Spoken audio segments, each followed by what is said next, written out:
Hi అండి, welcome to బావం recipes. Recipe గారెలు అండి. దానికి ఒక గ్లాస్ మినపప్పు నానబెట్టుకోండి.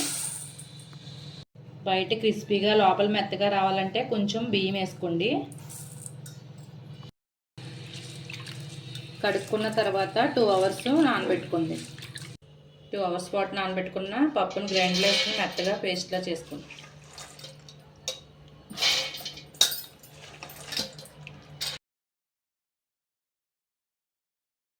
మెత్తగా నలగాలి.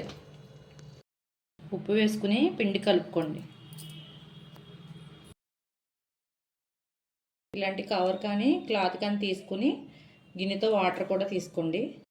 చేయి తడుపుకుని పిండి తీసుకోవడం వల్ల చేతికి అంటుకోకుండా రౌండ్గా గారెలు వస్తాయి. నూనె ఈటెక్కిన తర్వాత వేసుకోండి. మంట మీడియం ఫ్లేమ్లో పెట్టుకుని వేయించుకోండి. లేదంటే హైలో ఉంటే పైన ఎర్రగా వేగుతాయి, లోపల మాత్రం ఉడకవు. ఈ వీడియో కనుక నచ్చితే లైక్ చేయండి, షేర్ చేయండి. మరిన్ని రెసిపీస్ కోసం సబ్స్క్రైబ్ చేయండి.